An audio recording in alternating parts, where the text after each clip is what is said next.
Swayam Prabha. Digital India. Educated India.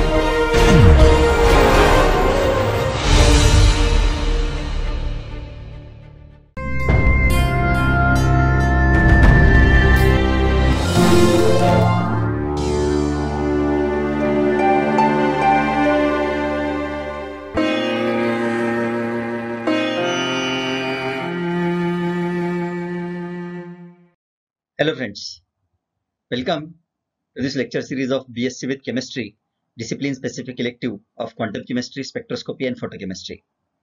In this lecture, we will be discussing electronic spectroscopy. Now friends, we have seen earlier the rotational spectroscopy, vibrational spectroscopy or IR spectroscopy.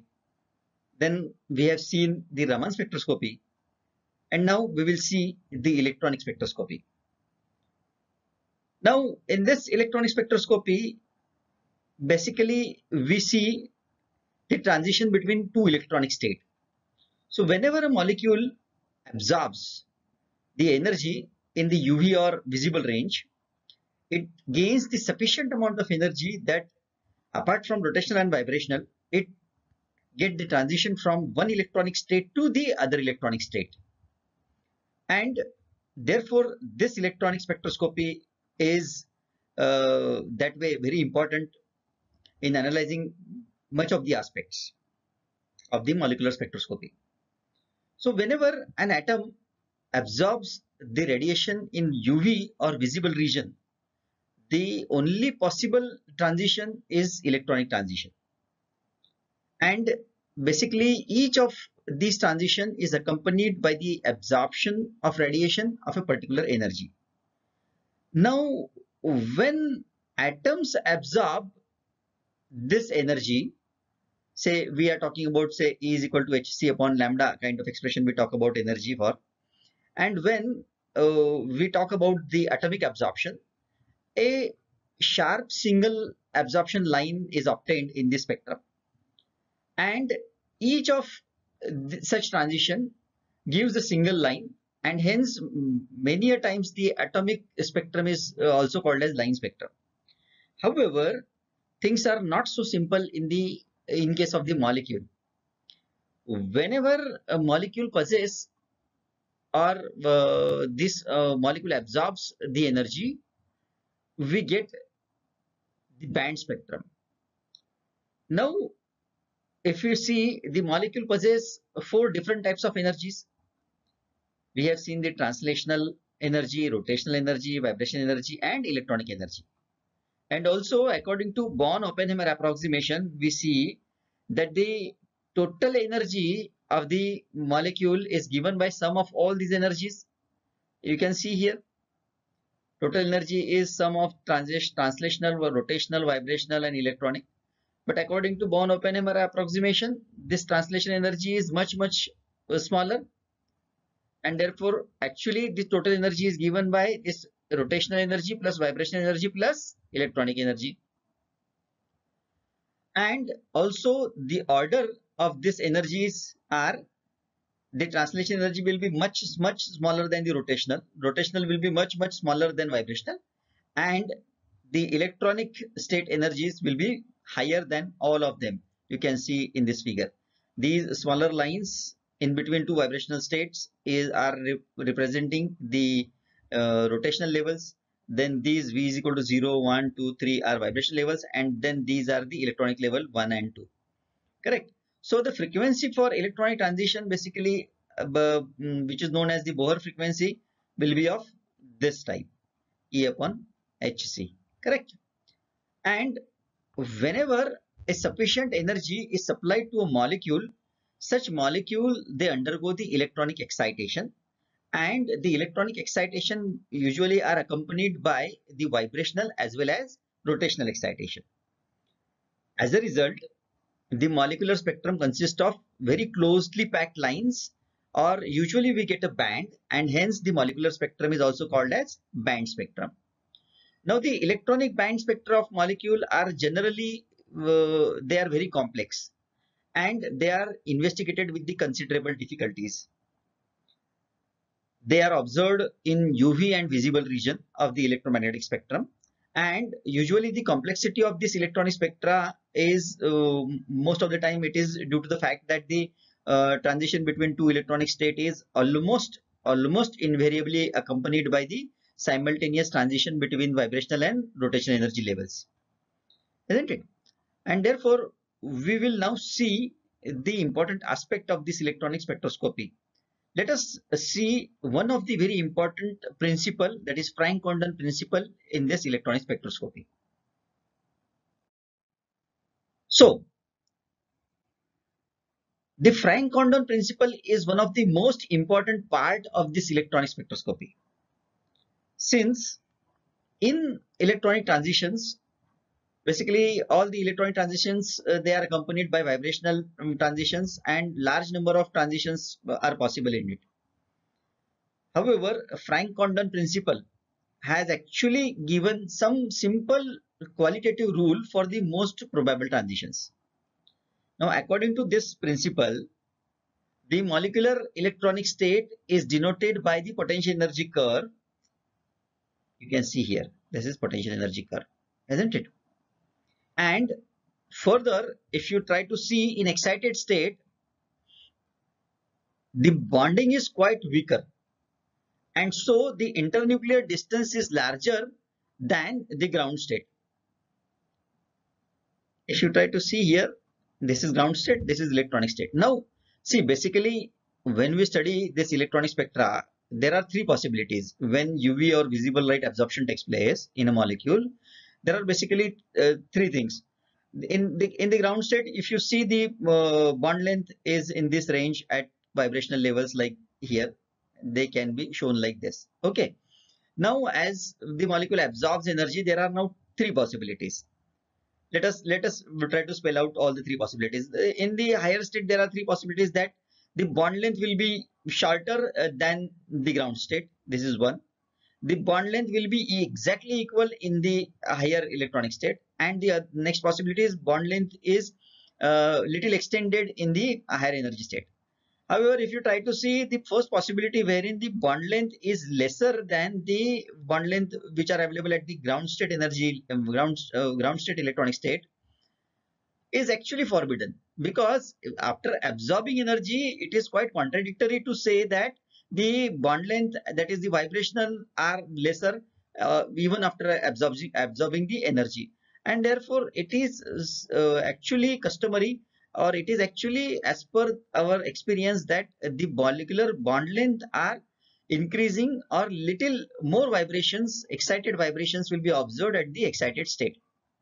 Now, therefore, we usually say that in excited state the bonding is quite weaker, and because the motions are, say, more wider in the excited state, and therefore the internuclear distance is larger in than the ground state in the excited state. You can see here the internuclear distance on this x-axis. The internuclear distances are plotted, and therefore if you see the excited electronic state, the internuclear distances are little more higher than the ground state energy levels. Okay, and therefore the potential energy curve shifts little bit right side to the excited right side to the as compared to the ground state. And therefore we can actually see what is the transition which is taking place from the ground electronic state to excited electronic state. The other factor is also we can notice that the dissociation energy will be smaller in excited state, isn't it? Because energy is more, and they are little bit, bonds are little bit weaker, and therefore the Franck-Condon principle has given a very simple statement. And what does it say? It says that the electronic transition takes place so rapidly that the vibrating molecule does not alter in its internuclear distance during the electronic transition. So basically we can see that here what the Franck-Condon principle says is that way, according to the fact that the electronic transition takes place so fast or so rapidly that the vibrating molecule does not alter in its internuclear distance during the electronic transition. Now, due to this, basically, it is possible for us to show the electronic transition by literally the straight line, because it is so fast. and this straight line is basically parallel to this energy, and one can actually locate the probable vibrational state for a molecule in the excited state. From here, actually where it is going, say from V is equal to 0 to V is equal to 1, or V is equal to 0 to V is equal to 2, we can predict basically, because it is exactly parallel to this energy state, and exactly vertical line we can plot from this ground state energy to excited state energy. Now it is quite obvious that the electronic transition will be much faster, because the mass of electron is negligibly smaller. Oppenheimer approximation is already there, and because this mass of electron is negligibly small than that of the bonded atoms, and therefore this transition is very fast. This is quite obvious, and hence basically the atom take much more time for vibration as compared to the electronic transition. Also, as we know that the transition from V is equal to 0 to V is equal to 2 has the maximum probability from this figure we know, and therefore the peak corresponding to this transition has the maximum intensity, and the intensity goes on decreasing on either side, this side also and the higher side also. So we can see here, so the intensity goes on decreasing on either side, say from V is equal to 0 to 0, or V is equal to 0 to V is equal to 1, V is equal to 0 to V is equal to 2 has the maximum intensity, whereas on this side also and this side also it goes on decreasing, and which clearly means that the transition to the other vibrational levels, they occur with the lower probabilities, so that the relative intensities are smaller, which we observe, than the intensity of this particular state, that's from 0, V is equal to 0 to V is equal to 2 of the electronic state. Similarly, the case that we have already talked about is the intensity or the energy state, bond length state of the higher excited electronic state will remain same. So if the upper electronic state has the same equilibrium internuclear distance as that of the lower state, so the if we talk in terms of the Frank-Condon principle, the transition would takes place from V is equal to 0 to V is equal to 0 in the excited state, and this will be the strongest spectral line. And if you see here, so the strongest peak will be from V is equal to 0 to V is equal to 0, that is 0 0 peak, isn't it?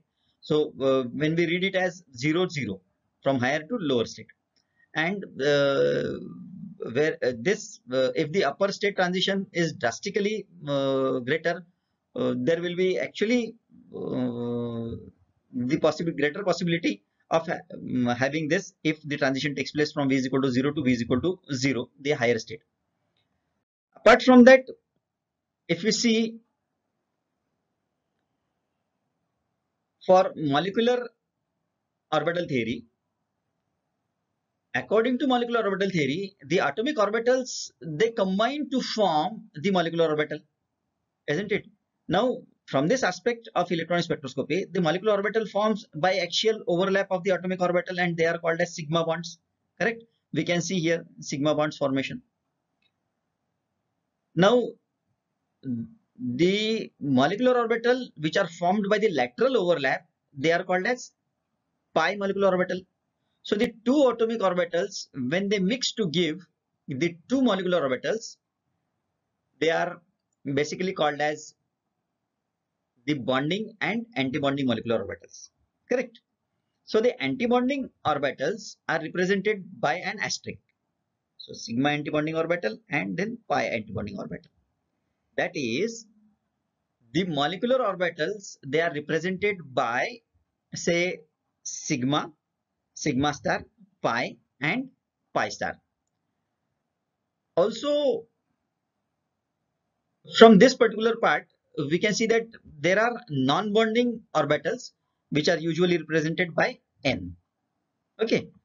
Now, why we need to understand this? Because we are going to consider this part in studying the electronic spectroscopy further, for the further details of the subject matter, and therefore it is very necessary to see the molecular orbital approach, wherein how this symmetry or unsymmetry part they follow the path. So basically the molecular orbital which has a center of inversion, they are called as centrosymmetric, that we already know. But just to revise, we have introduced these terms over here. And we already know that the G, that is G-red, meaning even, and the molecular orbital having no center of inversion, they are called as non-centrosymmetric, and they are usually represented by U. So this subscript to this sigma and pi bonds, that is G represents the G-red case, and U represents the un-G-red, that is meaning uneven case. So it can be seen here that the sigma and pi star, that is this and this molecular orbitals, have the center of inversion, if you can see, isn't it? They have the center of inversion, and so they are represented as sigma G and pi star G, G-red. G stands for G-red. On the contrary, if you look at this sigma star and pi, you will see that there are no center of inversion, and therefore they are represented as sigma star U and pi U. Okay. So let us have a look at the selection rule for the electronic spectra. In case of selection rule for electronic spectra, what we need to see is, we see that the electronic transition takes place if the parity of molecular orbital is changed. That is, the transition takes place from centrosymmetric to non-centrosymmetric orbital and vice versa. What I mean to say is that these transitions are allowed if it takes place from G to U or U to G. That is G-red to un-G-red or un-G-red to G-red molecular orbital. And basically G-red to G-red or un-G-red to un-G-red, they are forbidden transitions. Secondly, the second selection rule is the electronic transition is allowed between two states having same multiplicity. That is, the transition from singlet to singlet state and triplet to triplet state are allowed, but from singlet to triplet state and vice versa are forbidden. And the next selection rule is that the transition in which the z component of orbital angular momentum, that is vertical, that is Lz component, changes by plus minus 1 are allowed, while those transitions in which it changes by plus minus 2 are forbidden. This is as usual. This is nothing new in it. Apart from that, if you try to see the types of electronic transition, there can be different molecular orbitals which are having different energies. And in that, the order of energy of molecular orbital will be given by this. That is, sigma G is lesser than this, pi U is lesser than non-bonding, is lesser than anti-bonding, G-red is lesser than anti-bonding un-G-red. So when the selection rules are applied for, say, various possible electronic transitions, there are only 4 electronic transitions or 4 electronic transitions which can be allowed, and they are basically shown over here. So if you look at this sigma to sigma star transition, this transition basically takes place in molecules which contains only sigma bonds. If you see here, such examples are in case of, say, saturated hydrocarbons. They do not have other orbitals, and so the other types of transitions are not possible in this case. And this is the highest energy transition occurring at about, say, 125 to 135 nanometers. So this absorption takes place in far UV or vacuum UV region, and so it has not much application. Say, if you try to see the examples like methane or ethane, it can be seen. The second example is non-bonding to sigma star transition. In this case, if you see non-bonding to sigma star transition, in this case, basically it takes place in saturated molecules which contains only sigma bonds and heteroatoms such as oxygen or nitrogen. And the heteroatom which contains non-bonding orbital which contains electrons to undergo excitation, and the absorption takes place at about, say, 180 to 200 nanometers. The examples for this category are methanol, methyl chloride, ethers, etc. The next is pi to pi star. These kind of transitions. These transitions, they basically take place in unsaturated molecules containing, say, pi molecular orbitals. And the transition energy corresponds to, say, around 170 to 190 nanometers. The examples of these categories are alkenes or benzenes, etc. The next category is non-bonding to pi star transition. And this transition takes place in unsaturated molecules containing heteroatoms. They are basically of low energy transition and are very sensitive to solvents. If you say acidic solvent, example, if you take the acid, if you see the acidic solvent protonate, the non-bonded electrons, and so on, the signal basically disappears in acidic solvents. If you take the example of this kind of non-bonding to pi star transition, you can see, say, the example of carbonyl cyano compounds and so on. Now, let us understand the another important aspect in the electronic spectroscopy. That is the spin multiplicity and spin states. This is very important in understanding the electronic spectroscopy. Now, in spin multiplicity or spin state, basically the multiplicity is given by the m is equal to 2s plus 1, wherein we know that this s is the total spin quantum number. Now, if the multiplicity is 1, it is called as the singlet state, and if multiplicity is 2, it is called as the doublet state, and so on. This analogy we go on continuing. Now let us have an interesting understanding from this. Now in ground state, herein if you see here, all the electrons in molecules are paired, and so the total spin of molecule, that is s is equal to 0. So if I substitute this s is equal to 0 here, I get the multiplicity is equal to 1, and therefore it is called as the singlet ground state, and it is represented as S0. Whereas when electron excites to the higher energy level, from this to this, basically there are two cases now. While going this electron from this level to this level, it may retain its state or it may change its spin. It may be like this only, or it may reverse the spin. So if the spin is same as that of the ground state, the total spin remains s is equal to 0 and the multiplicity will be 1, and it is called as the singlet excited state, and it will be represented as S1. Now if the electron changes its spin, and while going from ground state to upper state, if it changes its spin, that is from minus half to plus half, so what will happen? My s will become equal to 1, and therefore we can get the multiplicity as equivalent to 3, and it is called as, therefore it is called as the triplet excited state, and it is represented as T1.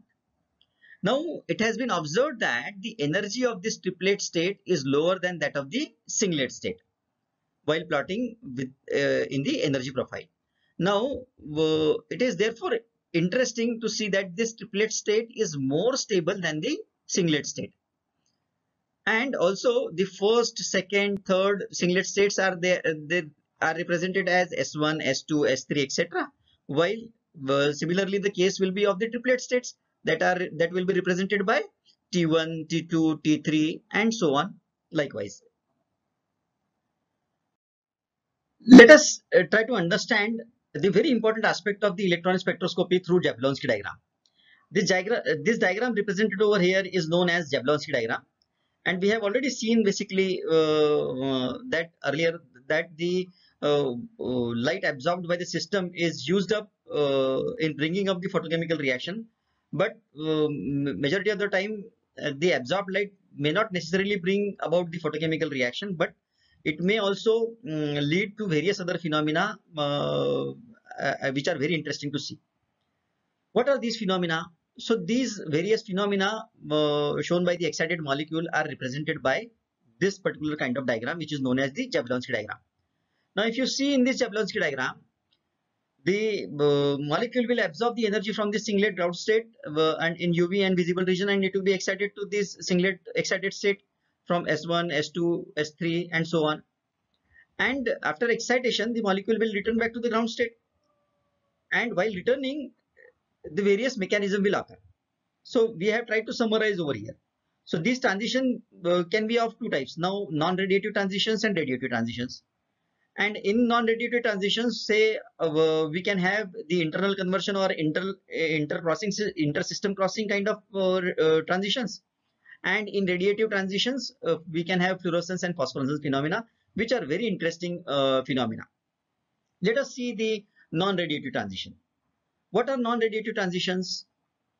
Now, whenever the transitions which are usually not, they do not lead to emission of light radiation, they are called as non-radiative transitions, as their name indicates. It can be of two types again, as we are seeing here, that the internal conversion and inter-system crossing. So first is internal conversion. So if the molecule loses some of its energy in the form of heat from the, say, higher singlet state to lower singlet state, that is from S3 to S2 or S2 to S1, it is called as the internal conversion. And this phenomena occurs in less than about 10 to the power minus 11 seconds. And since the energy is released in the form of heat, it is called as non-radiative or radiationless transition. Now, secondly, it may happen that if the energy is released in the form of heat and the molecule changes its spin from the singlet state to triplet state, and it also changes the spin states from, or this spin multiplicity, the process is called as inter-system crossing, that is ISC. Now, in this case, what happens? The molecule comes from S2 to T2 or S3 to T3 or S1 to T1, basically. Basically, these states are spectroscopically forbidden and therefore they occur at very slow rates. The other part is radiative transitions. That means they show radiations. So the transitions which leads to emission of light radiations are called as radiative transitions, and they are basically classified into fluorescence and phosphorescence. Now, if the molecule comes to ground state from the first excited singlet state, that is from S1 to S0, from this particular state to this particular state, it will lead to emission of radiation which is called as fluorescence. And this transition is spectroscopically allowed, and therefore it occurs at about, say, 10 to the power minus 8 seconds. And apart from that, the other part is phosphorescence. So if the molecule comes to ground state from the first excited triplet state, that is from this T1 to S0, it leads to the emission of radiation, and it is called as phosphorescence, basically. So this transition is spectroscopically forbidden. And since the transition involves the inversion of spin, it takes relatively longer time, say of the order of 10 to the power minus 3 seconds. Now, both the fluorescence as well as phosphorescence, they occur at lower frequency as compared to the excitation frequency. The reason is because the energy is lost in form of some heat in non-radiative transitions. And therefore, they occur at a little bit lower frequency. Apart from this, there is another part which is of chemical reaction, which is obviously not mentioned over here. But then one needs to know that what are these chemical reactions involved into it. So in some cases, none of the above transition takes place after the excitation. However, the molecule undergoes chemical reaction, which is called as the photochemical reaction. And now, since the singlet state returns quickly back to the ground state, the probability of photochemical reaction is more in triplet state than the singlet state. And hence, most of the photochemical reaction occurs through triplet excited state from this particular state. Let us see here these phenomena in detail. So your luminescence spectroscopy, it leads to these particular paths: fluorescence, phosphorescence, and chemiluminescence. They are very interesting phenomena. We have tried to show here from the pictures which we have taken from some source. So in fluorescence, basically, when a beam of radiation is incident on a certain substance, they emit the visible radiation instantaneously. And this phenomena is basically known as fluorescence. It is basically observed in the molecular transition, say from the first singlet excited state to the ground state. And this phenomena basically shows very peculiar properties. Like this phenomena is instantaneous and starts immediately after the absorption of light. Apart from that, the different substances, fluorescence light of different wavelength is another peculiar property. Apart from that, the extent of fluorescence depends upon the nature of solvent and the presence of certain anions in the solution. Also, fluorescence is exhibited by liquids as well as solids. And apart from that, as soon as the incident radiation is cut off, the fluorescence is stopped. You cannot see it anymore. You can have the various examples of fluorescence, that is, you can have the solution of chlorophyll as shown in red color fluorescence when illuminated in presence of oxygen, or you can have teeth, hairs, skins, etc. to show fluorescence with the blue light, or you can find the helmets of the firefighters to have a fluorescent color, or the workers, those are working on the railway lines, they can have the jackets of the fluorescent colors.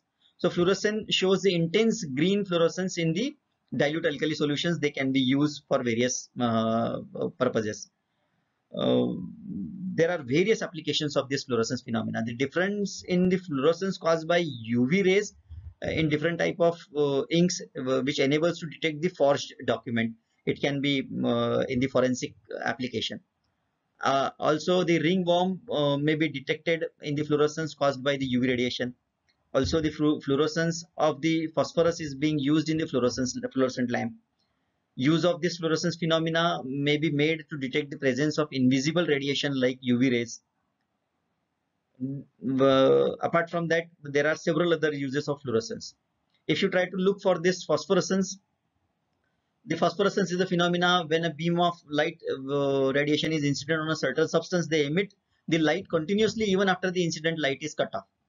Like this picture, if you see, this image is moving, but then still the background phenomena is there. So this phenomena of delayed fluorescence is called as phosphorescence.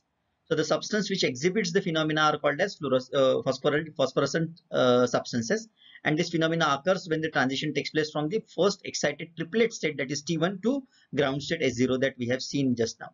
And this phenomena has very peculiar property as in case of fluorescence, that the phenomena is caused cheaply or this phenomena is majorly caused by the ultraviolet and violet radiations. This phenomena is mainly shown by the solids. Apart from that, the magnetic and dielectric properties of the phosphorescent substance are different before and after the illumination, and this is basically due to the change in the spin of the electron. And also the time for which the light is emitted for the phosphorescent substance depends upon the nature of substance and sometimes on the temperature change through which it is undergoing changes. Apart from that, the phosphorescence continues even after the incident radiation is cut off. That is what is seen over here in this picture. There can be several examples of this phosphorescence phenomena, like sulfides in zinc alkali and alkaline earth metals. They exhibit this phenomena. Many dyes, when fixed by the suitable method, they show phosphorescence. The minerals, ruby, emerald, all of them, they show phosphorescence. There can be several applications of this phosphorescence phenomena. Luminous paints, they contain about 2 to 5% of alkali chlorides and traces of heavy metals, sulfides. Such a mixture is generally used in painting, watch dials, electric switches, road signals, then winding road indicators, firefighter helmets, alarming places. At all such places, the phenomena can be expressed. The chemiluminescence is another important aspect, wherein certain chemical reactions, they are basically results in the formation of the products, say for example, which are in electronically excited state. So when these excited modules or these excited molecules, they return to the ground state, they emit extra energy in the form of visible light, and these visible radiations, they follow the mechanism as shown over here. So the phenomena of emission of visible light in a chemical reaction is basically known as chemiluminescence. If we try to see the example, is when alkali metal vapors, they react with the halogens or with the mercury halides, the chemiluminescence occurs with the basically which consists of the spectrum of alkali metals. So the examples can be sodium lamp or mercury lamps. So if you consider the reaction of metallic sodium with the chlorine, So sodium metal contains the monoatomic and diatomic molecules. And if you try to see the mechanism as shown over here, so it is basically like of this pattern, isn't it? So if you see ultimately the yellow spectrum with this particular emission. So the sodium vapor lamp and the mercury vapor lamps, they are used to illuminate the streets in the form of street lights. And they are very common examples of chemiluminescence. This is the very excellent use of electronic spectroscopy. Now, let us come to very important aspect in electronic spectroscopy, that is dissociation. Now, what is dissociation is very important aspect. Herein, if you see here in this particular diagram, if the electronic transition is from the bonding orbital to anti-bonding orbital, the bond gets weakened, as we know, because the length will increase, and as a result the bond length increases and the energy minimum becomes shallow. That is what is the ultimate result of it. As a result, a few of the normal transitions may be observed basically, and this will be followed by the continuum. Now this helps us to understand or learn how the spectrum can be used to determine the dissociation energies of both the ground state and excited states. So the dissociation energy is the smallest energy that is required to break a bond. Okay.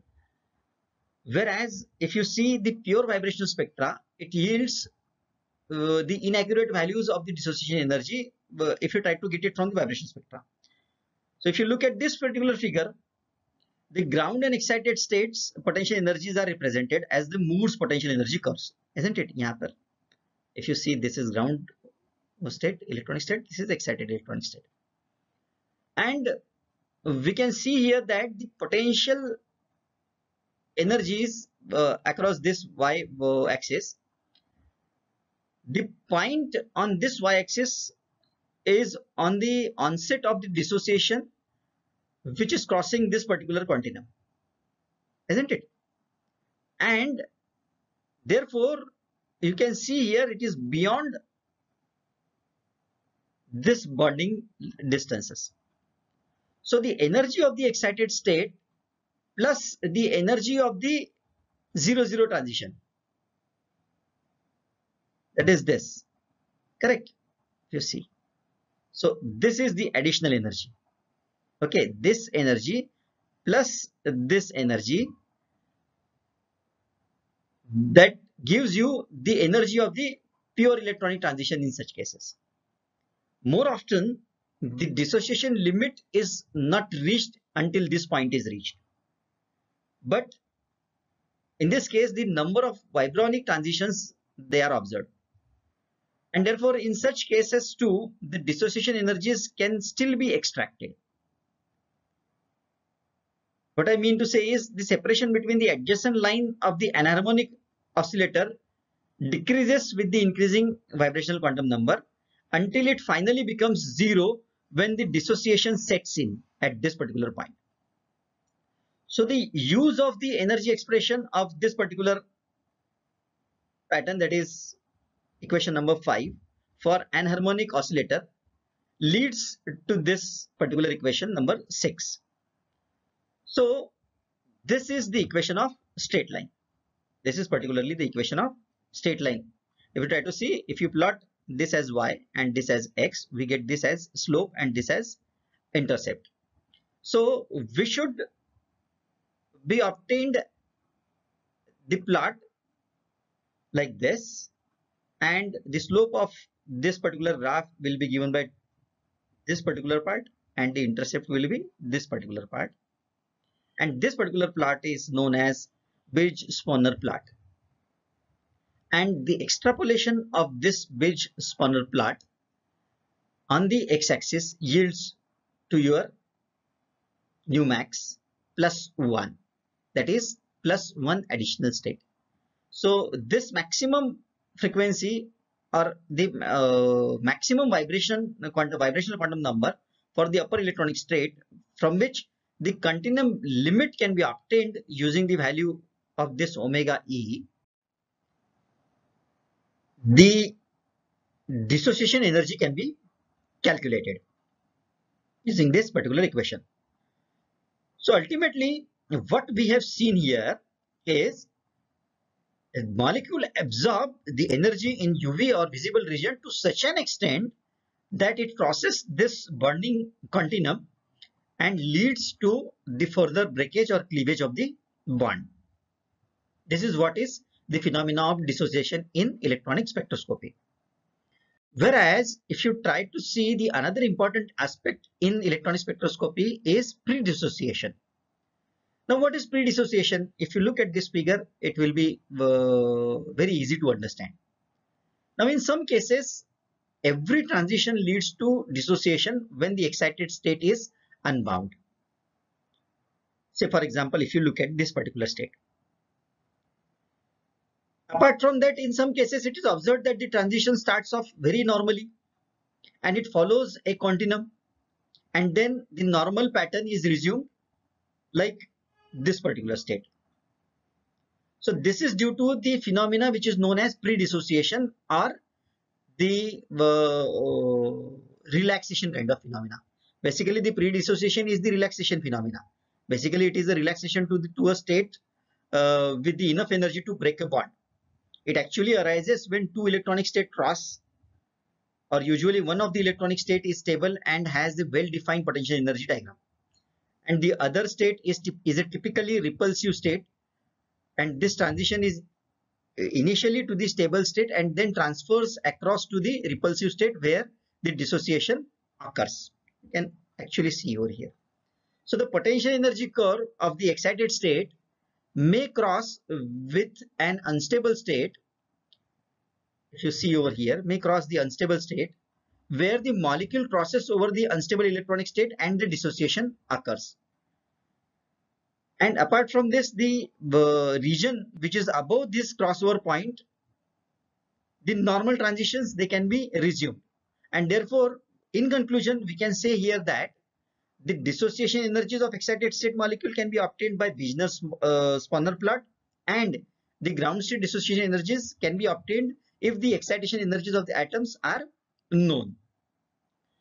More or less, in certain cases, the phenomena is known as pre-dissociation are observed, and this happens when there is a crossing of potential energy curves in the excited state. That is what is the example which we have seen over here. Now this can be explained based on the further model of the particular molecular orbital theories. So if you try to see the theories of pi to pi transitions, they are very interesting. So several theories were proposed in the previous century basically, and they are theoretically true to explain the observed phenomena with regards to say pi to pi star transitions, which we have earlier in section we have seen also the Huckel molecular orbital theory, the overview of this theory, and these simple theories are this HMO, one of them, and the other one is free electron model theory. Now in HMO or Huckel molecular orbital method, we lend to easy computation because the pi orbitals are higher in energy than the sigma orbitals, and which are more tightly held to the nucleus basically, and the pi electrons are held responsible for the reactivity of the molecule that we all know, and hence we consider only the pi framework while considering the unsaturated system. So let us begin with this free electron model. So in this free electron model, if you see, the analogy is very simple that way. We all know the free electron model is based on the model of the particle in one-dimensional box that we have seen in this particular lecture series in our earlier lectures. So briefly, basically this problem is an electron which is assumed to be trapped in the one-dimensional box of say length L, and the quantum mechanical solution gives the wave function psi of this particular form after normalization and with the corresponding energy that is En n square h square upon 8 ml square, isn't it? This is what is the origin point for the principal quantum number, as we have seen in quantum chemistry. Now, if we consider the simplest molecule, ethylene, herein, your each carbon atom is sp2 hybridized, correct? Which involves, say, sigma or s, py and pz orbitals, and they form 3 bonds in the molecular plane. You can see over here, correct? Now this constitutes the sigma framework. This leaves the 2px orbital containing a single electron on the each carbon. This is very observable fact. So the 2 orbitals can overlap to form the pi and a pi star orbitals, bonding and anti-bonding. So now let us extend the pi system by adding 2 more carbon in conjugation. So we can go on adding the conjugation into it. Say, take the example of butadiene. Correct. So this is a polyene. So this polyene having alternate double bond and the single bond, we can go on adding chains, of course, in it, and this process can be continued as long as you can add. So each of the carbon in conjugation will contribute an electron to the pi electron system, and in molecular orbital method, these electrons, they do not belong to the atom from which they actually originate, but we all know they belong to the molecule as a whole because they are delocalized, and therefore we may think of them as delocalized over the entire molecule. You can see here, okay? And the conservation of orbital requires that if suppose we have n atom polyene, it will give rise to the n molecular orbitals. Out of that n molecular orbitals, if you see over here, exactly n by 2 should be occupied by the 2 electron paired up each, and the transition can take place from the occupied orbitals to the unoccupied ones, that is HOMO to LUMO, highest occupied molecular orbital to lowest unoccupied molecular orbital. Now this will be subject to the selection rule, of course, again. So the length of the polyene chain to be taken is a matter of controversy. It cannot be the distance between 2 ends of the carbon atoms. You cannot take, because if you see over here, this is not a straight chain. If you go on adding, this will not add up as a bond length. Now if you look at it, this is inside the plane, this is outside the plane. So basically what I mean by this is, if you consider the 2 ends of carbon atoms, because this would mean that the wave function is 0 at this particular carbon atoms. What I mean is, if you try to find out the distance, we have to take the wave function which goes to 0 at the boundaries. So it appears that the adding 1 bond length to each side gives the best correspondence with the wave function which is obtained by the Huckel molecular orbital. So we need to add 1 bond on each side. So if you take the example, says for example, each bond length is taken as average of carbon-carbon single bond, okay? And if you see C double bond C is of say 140 picometers. If I take one of the example of polyene is hexatriene. So if you look at here, this is an example of hexatriene. So if you take this hexatriene example, there are 6 carbon atoms. If you see now, these all 6 carbon atoms, they are in conjugation, and there are 5 bonds basically. If you see over here, isn't it? There are 5 bonds. So we add 1 bond on each side and making the number of bonds as 7. Okay, so therefore the bond length is 7 into 140, that is 980 picometers. So 6 electrons occupy the first 3 energy levels, so that the longest wavelength transition is n is equal to 3 to n is equal to 4. We can see here. So in general, say for polyene having n atoms in conjugation, the highest occupied molecular orbital, that is k, if we say it is n by 2, so the longest wavelength is k2 k plus 1, and therefore it has the energy which is given by this particular expression. This we have already seen. There is nothing new in it. And of course, from this, the wavelength of the longest wavelength transition is given by this particular expression, that delta A E is equal to hc upon lambda, and therefore lambda can be found out using this particular expression. Now applying this to the hexatrine problem and inserting the various quantities, we obtain that the wavelength lambda comes out to be 452 nanometers, whereas the observed value is 258 nanometers. I mean, this is the contradiction. Clearly, some of our assumptions are incorrect. That means in particular this case. So therefore, what is observed is the polyene chain is not linear. This is clearly proved over here, but it is zigzag of this kind, as we observed for butadiene, and this reduces the length of the chain. In fact, adding half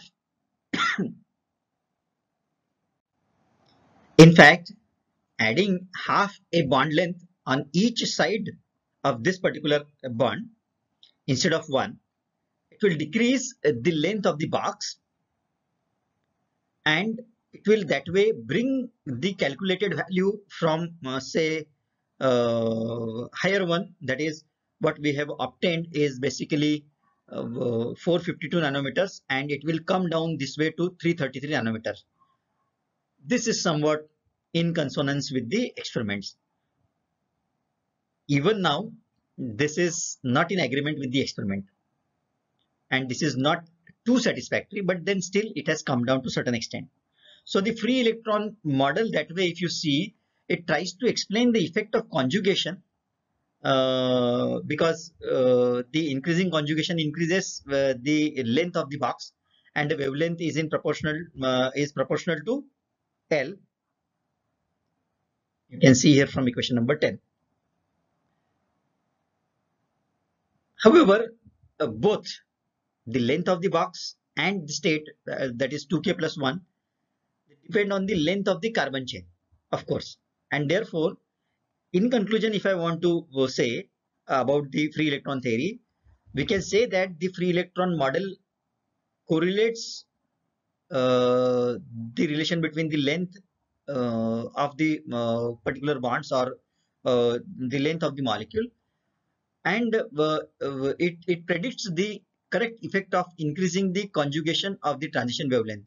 But at the same time, it is not quantitatively correct. It has got certain limitations. So this is what is particularly the use of free electron model in calculation of wavelength of molecule in case of polyenes.